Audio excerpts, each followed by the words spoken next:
मला असं वाटतं ह्या तुमच्या कपोल कल्पित बातम्या आहे.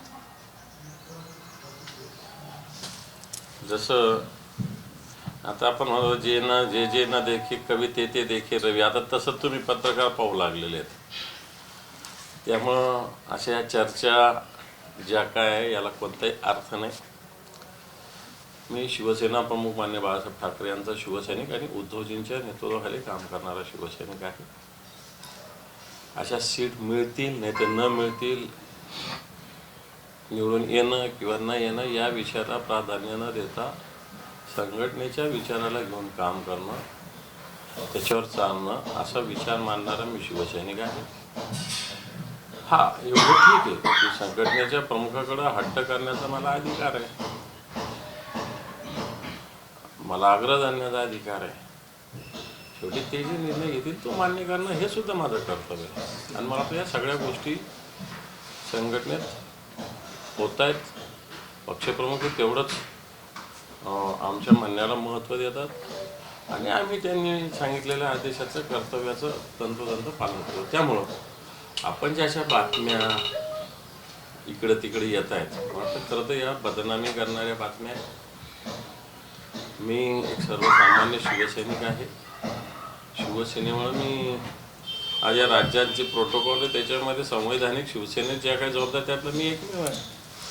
आणि अशी एवढी मोठी जबाबदारी असताना मी नाराज होणं किंवा मी इकडं तिकडं जाणं या सगळ्या गोष्टी मला असं वाटतं हवेतल्या गप्पा किंवा कपोलकल्पित कथा स्टोरी आपण रंगवतात असं माझं स्पष्ट मत. तुम्ही आताच म्हणालेत की हट्ट करण्याचा मला अधिकार आहे. तुम्ही हट्ट केला होता की नवा चेहरा द्या. तो नवा चेहरा न देता जुना चेहरा उमेदवार म्हणून देताय, म्हणून थोडंसं तुम्हाला वाईट वाटतं? नाही, मी तर मागच्या 10 वर्षापासून लोकसभेसाठी इच्छुक आहे. हे तर मी काही माझी इच्छा लपवून नाही ठेवलेली, ही पक्षप्रमुखांना सुद्धा माहिती आहे. आणि म्हणून अजूनही कोणताही चेहरा साहेबांनी दिलेला नाही. निर्णय घ्यायला अजून बराच अवधी आहे. मी इच्छा व्यक्त केलेली आहे. त्यामुळं साहेबांनी जुना चेहरा किंवा नवा चेहराचा कोणताच निर्णय घेतलेला नाही. पण आतापर्यंत जे शिवसेनेतून म्हणजे ठाकरे गटातून शिवसेनेत गेले तो प्रत्येक जण हेच म्हणतो की मला काय जायचं नाही, मात्र त्याचा शेवट जे गेले त्यांचा जाण्यातच असतो. मला वाटतं माझ्यात आणि त्यांच्यात फरक असेल. माझं काही, मी सर्वसामान्य माणूस आहे. बघा, माझ्या घरात आहे, इथं एक साध्या घरात मी राहतो. माझ्या काही खूप प्रॉपर्टी नाही, तेव्हा माझ्या ह्या इन्क्वायऱ्या त्या इन्क्वायऱ्या व्हायच्या. तर मला काही अशाची भीती नाही. मी रोज बिनधास्त झोपतो, बिनधास्त म्हणणं मांडतो. या सगळ्या गोष्टी बिनदिक्कतपणे कोणत्याही भीतीनं वाटतं मी करत आलो. 3 दिवसापूर्वी इथं भूमिपूजन करण्यात आलं, म्हणजे कार्यालयाचं स्तंभपूजन करण्यात आलं होतं. त्यावेळेस तुम्हाला कल्पनाही नव्हती असं तुम्ही सांगितलं. मग हे याच्यावरून काय? मला कल्पना नव्हती, बिलकुल नव्हती. हे तर सुस्पष्ट आहे. जे कार्यालयाचं भूमिपूजन झालं, जर प्रचाराचं असेल तर मी इथला जबाबदार पदाधिकारी या संभाजीनगर जिल्ह्यात 2 जिल्ह्याचं प्रतिनिधित्व करतो, राज्याचा विरोधी पक्ष नेता. पण मला कल्पना नव्हती, हे स्पष्ट आहे. आणि हे मी मान्य पक्षप्रमुखांच्या कानावर सुद्धा मग नाराज आहात आणि तुम्हाला उमेदवारी पाहिजे म्हणून तुम्ही आग्रह धरता, हे 2 गोष्टी स्पष्ट झालेल्या आहेत सध्या चर्चा. उमेदवारीसाठी आग्रह हा नसतो, इच्छा व्यक्त करणं एवढंच असतं. पण काही भूमिका तर पक्ष नेतृत्वाच्या कानी गेल्याच पाहिजे ना. एकच बाजू जर चालत असेल आणि एकांगीपणाने इथं कोणी वागत असेल तर मला असं वाटतं या गोष्टीची दखल पक्षप्रमुखांनी घेतली पाहिजे असं माझं मत आहे. आणि मी ह्या सगळ्या गोष्टी घातलेल्या, मला वाटतं त्या गोष्टी फार काही बाहेर बोलण्याची गरज नाही. मान्य उद्धवजी ठाकरे साहेब यथावकाश या सगळ्या बाबतीत योग्य तो निर्णय घेतील आणि मी त्यांच्या आदेशाला बांधील असलेला सैनिक एवढं तुम्हाला स्पष्ट सांगतो. आज मुंबईत बोलवलंय, आज मुंबईत बोलवलंय तुम्हाला, आज मुंबईत बोलवलंय तुम्हाला. मुंबईत आज बैठक आहे. मुंबईनं आत्ताच आलो, कोणतीही बैठक आज नाही.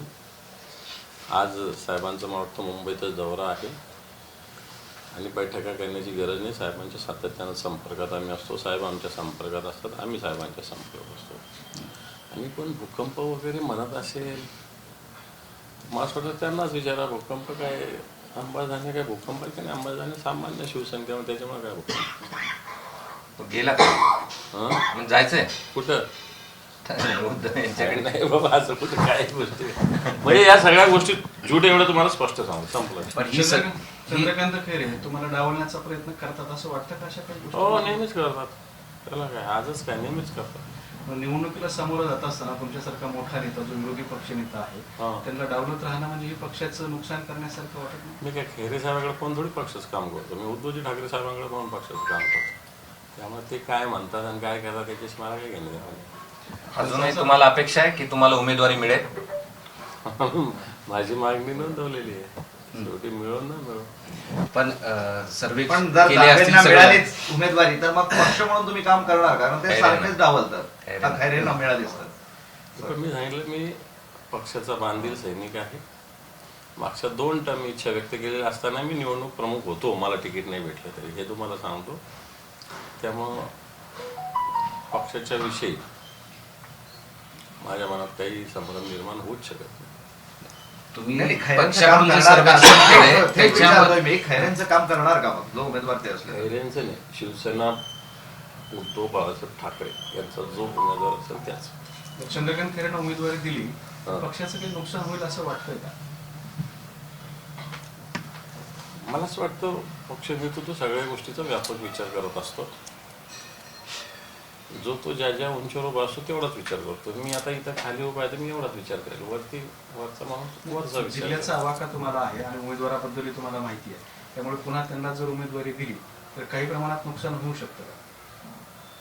हे पण शेवटी आमच्या शिवसैनिकाची जबाबदारी असेल सगळ्या पक्षनेतृत्वाने दिलेल्या आदेशाचं पूर्णपणे अंमलबजावणी करणं ही आमची जबाबदारी असेल. त्यातला मी सुद्धा एक जबाबदार पदाधिकारी. म्हणजे तुमच्या थोडक्यात म्हणण्यातून असं यायला लागलं की चंद्रकांत खैरेंना उमेदवारी दिली तर नुकसान होऊ शकतं.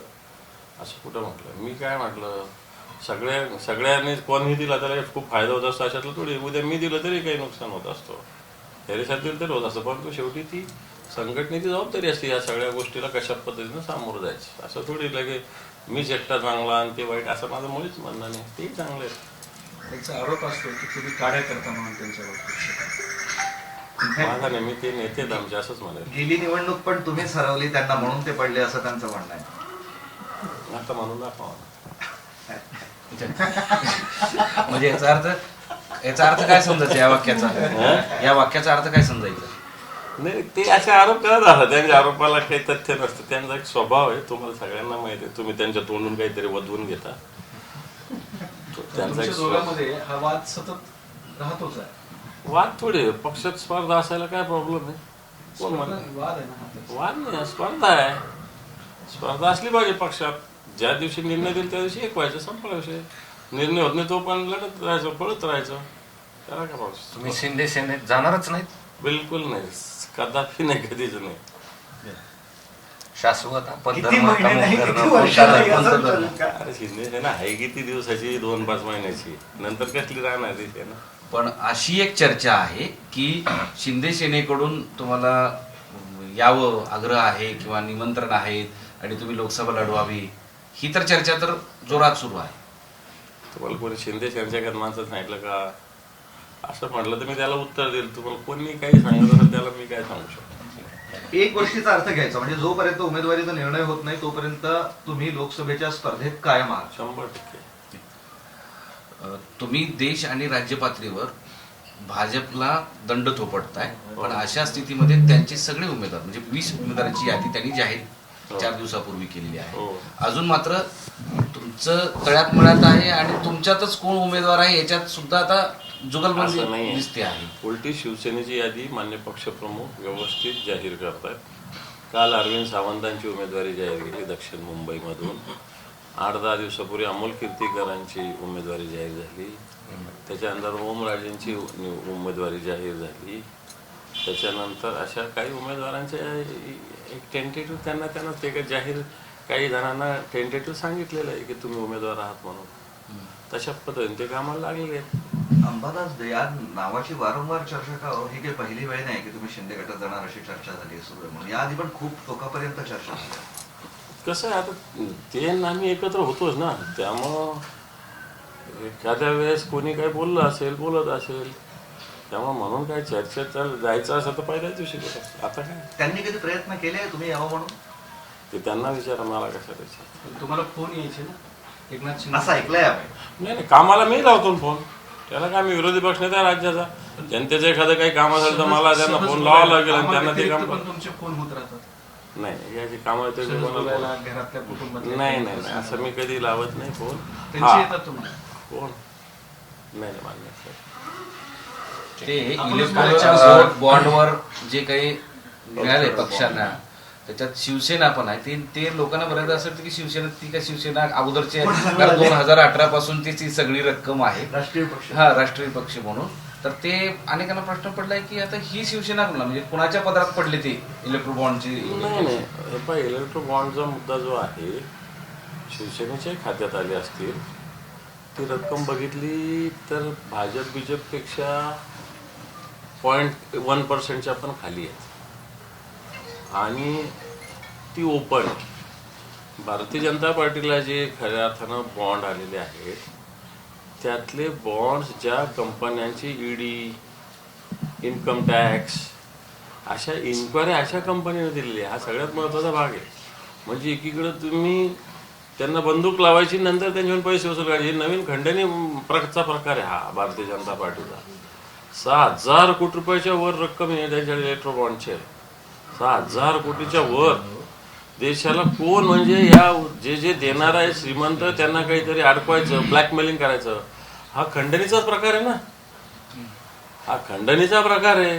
हे आमच्यावर काही आरोप करतात इथले काही लोक, तीनपाटच मानता येईल त्यांना, पण ते लोक आरोप करतात शिवसेनेवर, आदित्य साहेबावर. वाटतं हे काय आहे तुमचे, हे तर खंडणी आहे. ओपन खोलं कायद्याचं रूप देऊन खंडण्या वसूल करण्याचं भारतीय जनता प्रकार. 6,000 कोटी रक्कम कशाला म्हणतात ती एकट्या भारतीय जनता पार्टीला? त्या ज्या कंपन्यांच्या चौकशा त्यांच्या. मराठवाड्यातल्या आणखी काही जागा तुम्ही काँग्रेसकडल्या मागून घेताय असं कळतंय, तिथं तुम्ही लढवणार आहात शिवसेना. मला असं वाटतं ज्या 4 जागा आहेत त्यात आम्ही लढूच 100%. संभाजीनगर, परभणी, हिंगोली आणि धाराशिव, ह्या 4 जागात आम्ही क्लिअर लढू. आमचे आता त्यातले 2चे तर उमेदवार जाहीर झालेले आहेत, धाराशिव आणि परभणीचे. आता उद्या परवा मान्य उद्धवजी ठाकरे साहेबांचा हिंगोलीचा दौरा असेल, त्यावेळेस मला असं वाटतं टेंटेटिव्ह हिंगोलीचा उमेदवार समोर येऊन जाईल. नांदेड आणि जालना तुम्ही मागताय अशी सुद्धा माहिती आहे. नाही, नांदेड नवीन समीकरणामध्ये असं झालं की जे अशोकराव चव्हाण होते ते काँग्रेस सोडल्यामुळं त्या ठिकाणी शिवसेनेची बऱ्यापैकी ताकद आहे. शिवसेनेचे 4 आमदार होते 10 वर्षापूर्वी तिथं. सगळे युनिट शिवसेनेचे संघटनात्मक दृष्ट्या चांगले आहे. पण अशोकराव चव्हाण होते म्हणून आम्ही कधी, कारण ते आमच्या आघाडीत होते त्यामुळे आम्ही त्या जागेकडे कधी लक्ष दिलं नव्हतं.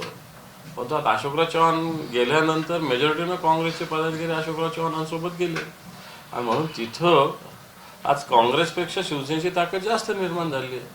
म्हणून ती सीट मागणं काही वावगे असं मला वाटत नाही. उद्या राहुल गांधीच्या यात्रेचा समारोप मुंबईत होतोय आणि सभा सुद्धा आहे. हो जाणार शिवसेना सहभागी हो होणार. जाणार आहे. आता माननीय संजय राऊत साहेब नाशिकला वगैरे असताना या सगळ्या कार्यक्रमात राहुलजींच्या सहभागी झाले.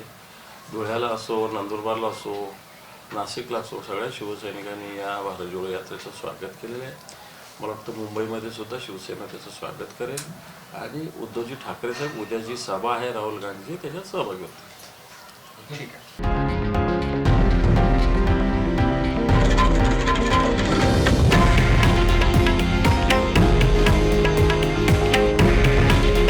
हे आहे देशातील नंबर 1 न्यूज नेटवर्क आणि आपण पाहत आहात TV9 मराठी.